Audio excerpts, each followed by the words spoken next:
what makes his example such a standing reproach is that he maintains that discipline despite overwhelming temptation, unlimited power. And how many of us could really live up to that example in those circumstances? Like, I could not do it myself. I would have to admit that. And yet, you can stop playing 8-4 suited because you're bored at the table, right? Yes. You have that power. If Marcus Aurelius can do it at that level, you can do more basic things at the poker table. And applying those kind of thoughts, those maxims, to a book is what this text is all about. So I'm basically trying to translate the words of Marcus Aurelius, Epictetus, Xeno, into a series of maxims that are based around Stoic philosophy, that have direct connection to Stoic philosophy, would help you lead a more Stoic life. You could apply these maxims in other areas of your life, but are focused the kinds of thoughts you have at the poker table. So my hope is, if you read this book, everyone who is playing poker will be able to relate to the thoughts that they're reading as they read through those maxims. Welcome to Poker Life, where we discuss poker in life and society. Today I'll be interviewing Crispin because you've just launched a new book called Poker Stoic: How to Control Tilt and Make Good Decisions. It's about mental game. So why is mental game so important in poker? Mental game is the most important aspect in poker. And as the book discusses, if you are a mediocre poker player in terms of technical skill, you have rudimentary understanding of pot odds and hand strength and the order of play, and you're playing your A game, you are thinking about every decision methodically, even if it is only at a relatively basic level, you will play better than someone who is technically more proficient, but emotionally unstable. So in order to overcome tilt, what do most poker players do? Do they kind of like go through the motions, almost like a practice, like a muscle you have to build over time? Or are there common strategies that people employ? Well, most people already think they're great at this. This is the thing. Most people believe that other people aren't as good at managing their emotions and are often flying off the handle or yelling at other people at the table or losing their cool or spewing off their stack in some kind of momentary lapse. But they themselves have this beautiful, serene, Zen-like quality that prevents those human characteristics from impacting them. And the reality is that that is not the case for anybody. We are all human and we all have these frailties. And so what most people think is, well, I'm not going to make a mistake. And even if they do have a history of it, most people show up to the table thinking that this time things will be different. I'm going to sit down, things are going to run well, I'm going to make good decisions, I'm going to remain focused, I'm not going to be letting the bad beats affect me, and yet they still do. And it's true in all kinds of areas of life. Like when you get up and you go, all right, this time I'm not going to have that ice cream, I'm going to maintain discipline. Well, that might happen. Yeah. But quite often it won't. And the reason it won't is because in that moment of the actual decision presenting itself, you're not thinking that long-term decision. You're not thinking to pass self-Charlene, that's what I want. You're making a conscious trade-off of, I want immediate satisfaction in this moment to make me feel better because I'm feeling upset or stressed or whatever it happens to be. There is an instant justification for consuming that product that might harm you in the long term or undermine your long-term goals, but in that moment seems like a worthwhile investment. And poker is that, but to a much greater and impactful degree, because we're talking large stacks, large sums of money, buy-ins, tournament life, all of those sorts of things. And most of the time, if you, let's say you have a terrible hand in a tournament, you lose 2/3 of your stack, well, your actual ICM value of the stack that you have remaining is probably relatively high still. If you go from 30 big blinds to 10 big blinds, yes, that's unfortunate, but you still are in the tournament. You could still win the tournament. But more often than not, people will be down to those 10 big blinds. They'll be frustrated. They'll be in pain. They want to avoid that pain. And so they just push those chips in the middle with any two cards, trying to double up, trying to get back to where they were so they no longer feel that sense of loss. So in the book, you propose the solution to tilt is Stoicism. Why Stoicism? Well, when I say Stoicism, I mean Stoic philosophy, not the way the word is used today in English. I think that's a poor modern misadaptation. But Stoic philosophy is an incredible applied philosophy that is born of the Socratic synthesis. So after Socrates, the tradition of Greek philosophy broke into several pieces. They went off in different directions. And the most whole philosophy, the most applicable philosophy, the best, most noble philosophy was Stoic philosophy. And that was the one that was adapted by the Romans later. Now, Stoic philosophy says there is a fundamental binary category of the universe. Things you can control and things you cannot control. Everything in life can be divided into those two things. You can't control the weather, you can't control other people, you can't control the relations between states or the state of the economy, but you can control your own behavior, your own actions, your own thinking, the way in which you behave towards other people, your own mental focus and state. And poker is a combination of those two things in a way that is more applicable than just about any other activity, because poker is a combination of luck and skill. And if you focus entirely upon those things that you do control, which is whether you play your hand, the decisions you make at each decision point, how you behave to other people at the table, how you prepare before you arrive, if you control those things ruthlessly and relentlessly, then you will be a winning player in the long term, because poker is accumulation of long-term decisions. And those things that you can't control, you can forget about. You can't control the next cards that are going to come out on the felt. You can't control dealer mistakes or the way other people play their hand. It's just, that is not within your power. So you can try to influence these things to degrees, but focus on the things you can control. And that is the heart of Stoic philosophy. And it's proven as an effective tool for managing emotions when you're faced with huge temptations, distractions, reasons to give in to baser instincts.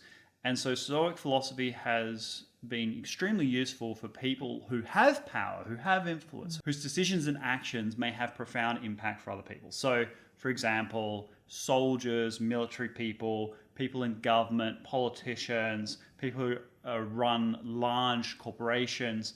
Stoic philosophy helps them maintain virtue despite having the ability and temptation and interest to do things on a more short-term whimsical basis that may give in to their baser instincts, my primal urges, but would harm their long-term interests and the interests of those around them. Stoic philosophy is the mechanism, in my view, that allows people to maintain virtue despite these distractions and temptations, or in the case of the poker table, maintain a balanced mental state despite all the things that are thrown at you when you're playing poker. Bad beats, people slow rolling you, people being rude, having a bad day before you arrive. All of those things can be managed in an effective way. So what about Marcus Aurelius? You told me that you read his book in high school.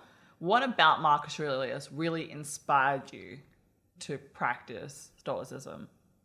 Well, Marcus Aurelius is one of the most interesting figures in all of history. At that time of his life, the Roman Empire was at the absolute zenith of its power. He had absolute, unfettered life and death dominion over everyone in the known Roman world, from Britain to Egypt, to Syria, to Hispania, Spain. Like, just the entire Mediterranean basin was his. So absolute godlike power. Yeah, there was nothing that he could not do. He could enslave anyone, bet anyone, kill anyone, seize any property, declare war on anyone, raise armies in any way, navies, whatever it was, he could do it. He could collect all the money in the world. There was nothing that he was restricted from doing. And that was not just theoretical. It wasn't just, like the monarch of England who has a lot of power but doesn't exercise it through a lot of conventions. No, Roman emperors actually wielded that power. And if you look at Marcus's predecessors, Caligula, Nero, successors, Caracalla, Elagabalus, his own son Commodus, if you want to see the true depths of human depravity that can be reached, it's far more imaginative than you might think just off the top of your head. But if you strip away all constraints of custom, of law, of ability, and just allow someone to do whatever they want, then you can see human indulgences that are truly dark and despicable on a mass scale. And Roman emperors were the embodiment of that power. Marcus Aurelius is the standing exception, which is why he's so remarkable, as he stands in contrast to these other figures in such a remarkable way for 19 long years of reign. He did not indulge in hedonistic pleasures. He didn't debase himself. He acted virtuously, and he got up and did the things that he needed to do in order to run the empire in a benevolent and thoughtful way. And he did a lot of things he didn't want to do in order to do that. And he had no compulsion to. He didn't need to. Yeah, I mean, most of us get up and do things that we don't want to do because we'll get fired. Yeah, exactly. There are consequences for not doing them. Whereas for Marcus Aurelius, there is no consequence for not doing those things. And so you know something about someone if they're doing things that are virtuous despite no outward compulsion for them to do so. Not even the embarrassment of it. I mean, he wouldn't be that exceptional from other emperors if he did indulge these base desires. It's not even like he had a long legacy of people to follow. He was the last of the good Antonine emperors. He did have some good role models, and in Meditations he talks about those role models, but he wouldn't have been exceptional if he had only given in to his darker instincts. And yet he doesn't. And then Meditations is an incredible book. First of all, Meditations, the title is applied much later. It's not actually given a name because it was never meant to be published. This is something that he wrote to himself essentially as a diary. Right. And he ordered its destruction. But it wasn't destroyed. It wasn't destroyed. Probably the only order he gave that wasn't followed. No doubt some assistant, quartermaster, bookkeeper, whoever picked up these writings and listened to the orders and read through them and said, no, we can't give up such a valuable resource from a brilliant mind and a brilliant man. It sounds like Marcus Aurelius is like a perfect human being. Was he even human? Okay, this is the thing. He was human and he was not perfect. And the reason why he would be nothing but embarrassed by the fact that Meditations has come down to us is that it shows that he's not perfect. The whole book is a series of epigrams where he's berating himself, his failings. He's like, oh, Marcus, stop being angry. These people, they're just like you. They're foolish, they're capricious, they're covetous, they want things. Are they any really that different from you? Like, he's constantly berating himself. Like, Marcus, get up and do this task, Marcus. The gods have given you this job of emperor. You didn't ask for the job of emperor, but a lot of people would like it. And when people come after you, are they going to be as good as you? Well, you're not giving them a good example to follow, Marcus. Like, he's constantly going after himself. And there's one in there that's really relatable that it comes out thousands of years later. I mean, this is the Emperor of Rome. The difference between us and him in time and thought, so great. But there's one point where he's arguing with himself about lying in bed. He's like, it's comfortable in bed. I really like these covers. It's warm. I don't want to have to get up and deal with these people. I want to just wrap myself up. It's cold outside. Why can't I just lie here? I'm the Emperor of Rome. I should just be able to lie in bed. And he says, but I look around me in nature. I look at the bees and the birds. They're out there working hard. They're organizing things as best they can. Is my nature as a human being, let alone a Roman emperor, such that I was put here to lie in bed and be comfortable? Is being comfortable a worthwhile goal, a good exercise of my time? Obviously not. And he's berating himself for wanting to curl up in bed and not get out when it's cold and go to work.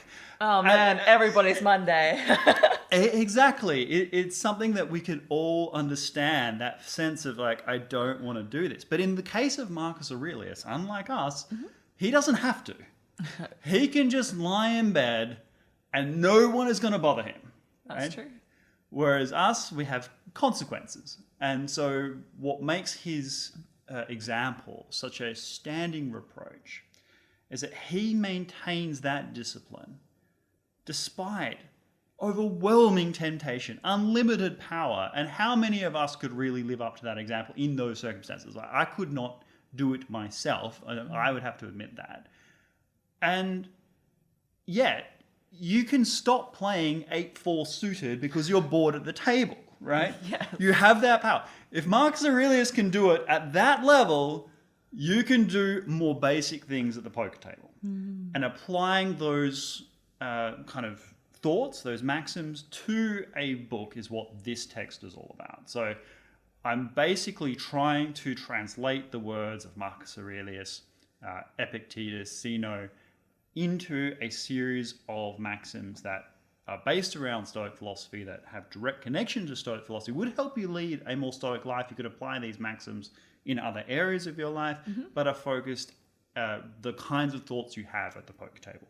So my hope is, if you read this book, everyone who is playing poker will be able to relate to the thoughts that they're reading as they read through those maxims. They just like Marcus Aurelius not wanting to get out of the bed in the morning when it's super cold, super comfortable. The poker players who are at the table, playing online, playing live, when they read through the text, hopefully they can get that same connection, that they realize that everyone who's playing is human and everyone has the same drives and issues. Not everyone has the tools necessary to manage and regulate their emotions so they don't make these huge mistakes, huge costly mistakes that impact most players every session. Yeah. Well, I was going to say, like, is that what you're hoping to achieve? Like, basically, for a poker player to have your book on hand, and in that moment where they're feeling a bit tilted, to have some words of encouragement before going off the rails. Absolutely. This book is not expansive. I think it's a few big blinds, a couple of big blinds, two 5 games, like 2 big blinds. If it doesn't save you, those 2 big blinds in the first hour, I'll eat my hat. Because I can't tell you how often I have been at the table and spewed off a stack when I was steaming. I made what was otherwise a very small error into a huge deal that cost me so much more than it needed to. So yeah, like Marcus Aurelius, I didn't intend for these to be published when I started writing them. There were exercises, preparation that I would read through before I started. And then when I had experienced something, whether I'd given into it or not, I would write down at the table what it was that had happened or what I had thought as a reminder for next time. To manage my mental game in an incremental basis going forward. And now I thought, well, why don't I share these things? Because if it helps me, it's going to help everybody. And it has helped me immensely. It's transformed my game from being a fairly short fuse to one of the most serene experiences being at the table. And I don't say that with any hyperbole and without meaning to imply that I'm perfect. But just compared to how I was previously, immense improvement, and I'm sure that it will be improvement for anyone who reads it. Oh, that's quite incredible. Are you admitting that you wrote your diary out? Yes. The poker diary to the world? Yeah, it's a Stoic tradition, really. It's to keep a journal and to be mindful of those things that you did wrong during the course of a day. And just making note of it, not berating yourself for it, but just noting that you are imperfect. Do you have any favourite things in the book? Any favourite maxims that stand out to you? Maybe like 1 or 2. Oh, of course. Well, I will release them as time goes on, just in everyday talk. But I think one would be to play each hand like you're teaching. So imagine you are narrating out the decision you're making as you are doing it to an audience, to people who you are responsible for improving. We all do things that we wouldn't do if other people were looking. We do things when we think we're alone, that no one else is seeing. We might indulge a little bit more. We might cheat a little bit on our diet or look up racy photos or whatever it happens to be. Whatever our vice is, we will do those things when we think no one else is looking. But in poker, that instantly hurts you. You are making decisions that you know are suboptimal, and that's why you don't want the transparency. That's why you don't want the accountability. But if you are narrating a decision like you're explaining it to other people, well, it's harder to convince yourself to do something that is a bit ridiculous. Overcalling with that 7-3 suited with a raise and a 3-bet in front of you, or hero calling when you've got terrible blockers and they've got a strong range and they haven't been crazy, they're not drinking or anything, and you know you're beat, but you just really look at all those chips in the middle and you think, man, if I could hero call this with my king high and show the table and rake it all in and get the adulation of the table, those thoughts start to creep in. But if you're telling students, hey, you can make this hero call with terrible blockers and you're probably going to lose, but people will love you at the table if you show a winning hand in this spot, you know how you sound. So that's just one example that of 200 maxims that exist. And I'm not saying that's my favorite. They're all valuable. I wouldn't include any that I don't think will add value. But yeah, just answering your question, yeah, there's one. That's good. Okay, so you've spoken a lot about the advantages of Stoicism and how it's helped you in poker. Are there any limitations to Stoicism that we should know about? There's one. It's not very kind. These maxims won't necessarily make you feel better about yourself. It's not there to be like, oh, you're a beautiful snowflake spirit type thing. And I know that I'm saying that in a derogative way, but there is space in life for real compassion and real kindness. Now, of course, Stoicism does teach compassion, but compassion towards others, not so much towards yourself. Stoicism teaches to be ruthless with yourself and to not hold others to the same standards. Like, be kind to others and mean to yourself. Right. And it's not always helpful in every situation to beat up on yourself. And there are maxims that talk about, don't ruminate on a mistake. That's not the purpose. But you are still being criticized for the rumination, okay? There's not warm and fuzzy words in this book. It's cold, hard, things you know to be true. You don't want to hear them. They're uncomfortable truths, but they will make you better. They will make you more responsible, and they will help you achieve your goals. So it's not something that's necessarily going to make you feel better in that moment if you are feeling a sense of embarrassment and shame. But it will help you feel better about bad beats, about making mistakes, about being tired, about all of these things. It will help you in that respect. And it will definitely help your game and reduce the frequency and duration of downswings and other things that will give you negative emotions. But a limitation of Stoicism, I would say, is it's very self-critical. If you read Meditations from Marcus Aurelius, it's just 150 pages of him berating himself. And you can become a bit of a martyr if you do that. Now, in the case of Marcus Aurelius, he didn't have any friends. Yeah, when you're like... He was the emperor of Rome. Yeah, there was no one who was his equal. Everyone wanted something from him. Yeah. So he didn't have anyone to talk to about this stuff, which is one of the things that makes the book even more interesting, because it is such a unique character. Most of us have people that we can lean on and be friends with. The book is critical of people telling bad beat stories, though. It doesn't help you, and people don't want to hear it. These are just core truths that this book hammers down. Sounds like tough love. It is. It's the Viking therapy is what it is. It's not a book that's just going to wrap you in cotton wool. And I think that is the advantage, right? Because poker is like war. Yeah. It's not soft playing all the time. Like, you've got to be honest. You are moving money across the table. Yeah, it is like war, but it has one big difference. In war, you are trying to beat the enemy. In poker, you're just trying to master yourself. Poker is a game of mistakes. If you make fewer mistakes than your opponent, then you win. That's how poker works. War is more complex than that. Whereas poker, if you master yourself, you will win. That's the bottom line. You don't need to outplay your opponents. This book actually hammers this home a lot. Don't be overly creative in poker. Your goal isn't to out-finesse anyone with your spectacular plays. It's to win the most chips. And you win the most chips by making fewer mistakes than your opponent. So if your opponent makes mistakes, well, they need to have the opportunity to make a mistake. You have to put them in situations where they can blunder.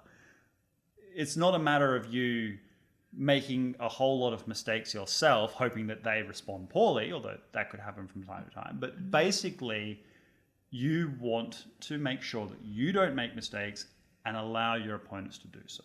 And that's how you win at poker. And this book will hammer that home in many other respects. That makes sense, because that's within your control. Exactly right. Exactly right. So this book is Stoic philosophy applied to poker. And poker is life in a way that no other game is. Poker is a combination of preparation, study, work, and luck, just like life is. And on a long enough time scale, opportunity mates preparation, which is luck. You can start to make your own luck. And Stoic philosophy will be there to help you capitalize on that in the long term. So getting perspective, understanding what the game is, understanding yourself, understanding your human drives, how the game can manipulate you. We are evolved in a certain way as a species. We're evolved to have certain irrational drives. So for example, snakes, we're all afraid of snakes. On a genetic level, we're afraid of snakes. But in reality, some snakes are venomous, some aren't. Some are going to be dangerous to you, some aren't. But we assume that all are. And why? Because it's safer on an evolutionary scale, rather than being skeptical about each one and trying to deduce which snakes are venomous and which ones aren't. It's the same in poker. We're trained to experience patterns. Things that happen that seem odd, we're trained to write into them, but we can analyze them methodically with solvers. We can get down to which snakes are venomous and which snakes aren't. And we have to overcome these innate drives in order to make good poker decisions. We intellectually know that not all snakes are venomous, but we don't have the emotional capacity to easily and instinctively differentiate between each one. So dangerous poker hands, dangerous poker plays, dangerous poker bets. We may intellectually know these when we sit down and do the study, but when we're at the table, it's scary. We can be angry, we can be afraid. These things take over. Stoicism will help you work through that. And that's what this book is about. So, your book titled Poker Stoic, How to Control Tilt and Make Good Decisions, where can you buy it? Just on Kindle online. Super easy. It's $9.99 on Amazon. You can get instantly to your phone. When you're at the table, you can read a maxim. They're all designed to be super easy to read. Love to hear your thoughts. Please leave a review if you do, in fact, buy it. Really appreciate it. Helps the channel as well. So thank you so much. And I promise you it will help. It'll be a great investment. I can't think of anyone who won't feel that way. If you do, please leave a comment down below and say, look, totally disagree, hate it. That feedback is part of life. Love to hear it. But I'm confident that you will see it as money well spent. Interesting. Yeah, so we'll leave the links down below. But like Crispin said, all the funds actually do support the channel. So if you are enjoying our Poker Room reviews, our Poker Life podcast, you'll definitely get value out of this book as well. So it's just kind of like, two big blinds.